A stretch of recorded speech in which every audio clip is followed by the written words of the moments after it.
Yan na.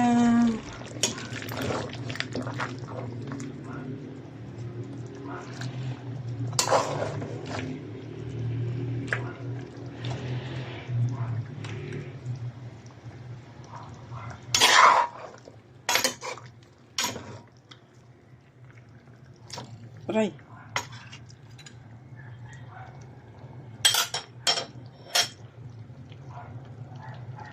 Hi mga madlang kabingkay! Welcome back to my YouTube channel. For today's vlog, magluluto tayo ng pata estopada. Ito ang aking mga ingredients: banana blossom, sibuyas, soy sauce, suka, at saka sugar.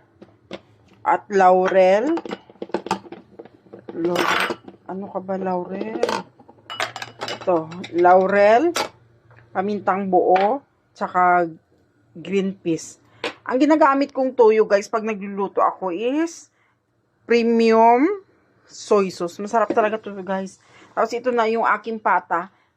Imblance ko muna siya sa tubig ng mga 5 minutes. Ito hahanguin ko na to kasi i-fry ko na siya bago ko lagyan ng aking mga ingredients.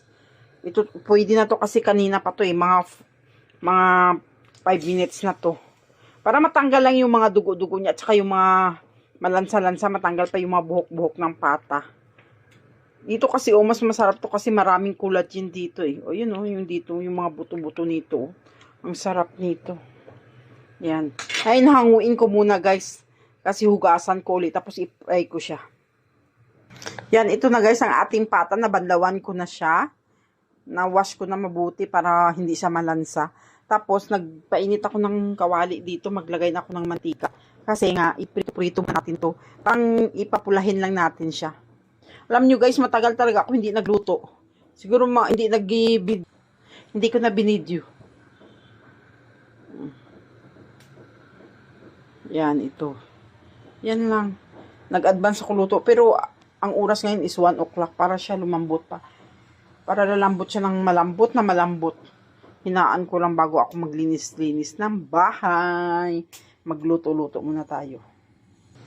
So na guys, naglagay ako ng mantika sa kawali kasi fry lang natin to siya ng ganyan hanggang magpula lang siya. I-fry ko lang ng mapula-pula para ilagay ko na ang mga dry ingredients ko. Yan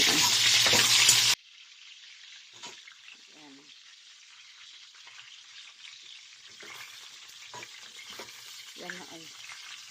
Ganyan lang, papulahin lang natin. Pero hindi ko siya lulutuin dito sa kawali. Sa kasirula ko nga malalim lutuin yung aking pata. Para malalim. Hindi ang tawag yan. Aking lulutuin.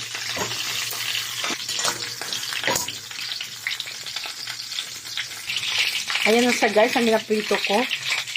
Yan yan, tanggalin ko na. Ngayon, di ba sabi ko sa inyo sa kawali sa kasirula ako magluto nito. Hindi na dito na para walang daming hugasan. Tanggalin ko lang ang mantika. Ayan. Iwasan natin ang mantika niya. Kasi isunod ko na ilagay ko na ang aking suka.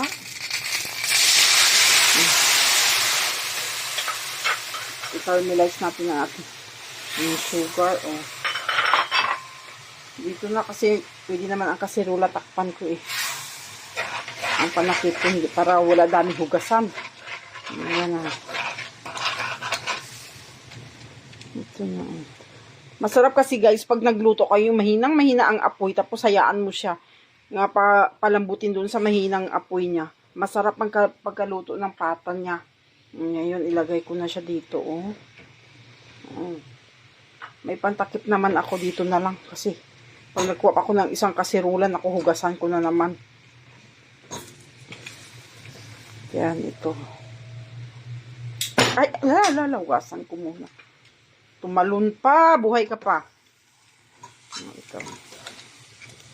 Yan, ito siya. Diba? Ito lang, hugasan ko muna yung... Yan, ito na siya guys. Ilagay na natin ang sibuyas. Yan. laurel, at saka suka. Sukang Ilocos to ginamit ko.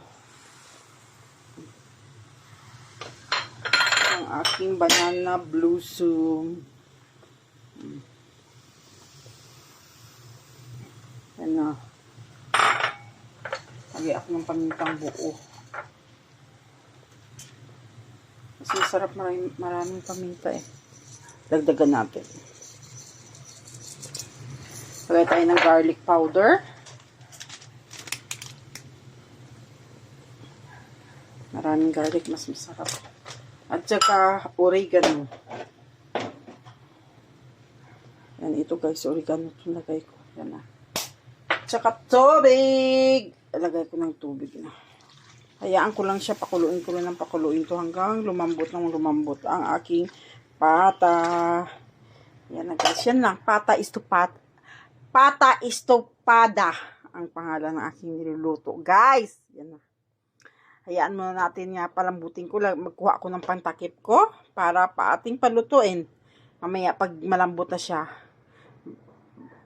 babalikan natin pag lumambot na siya guys. Yan na.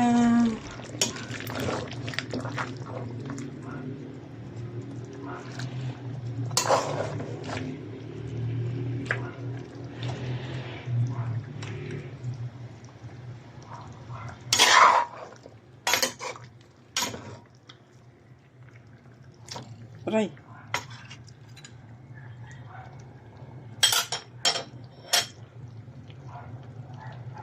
Pata istupada, yan na.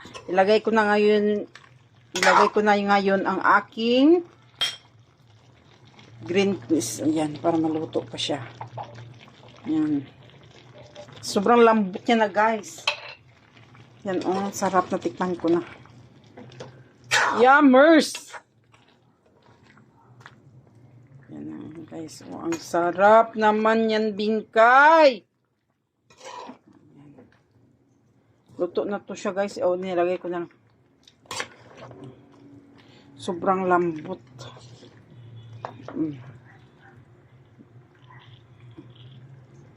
Yan.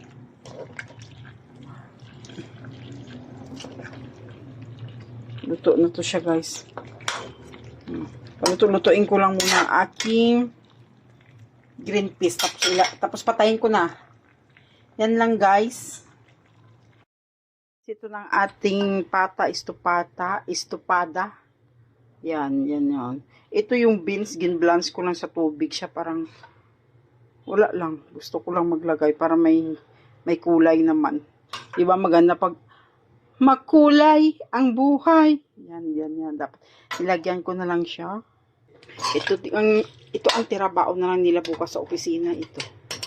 Kasi ito ang ginabaon nila. Pag nagluto ako sa gabi, yung baon, pag nagluto ako sa gabi, kasama na yung baon nila sa tanghali, bukas ng kinabukasan.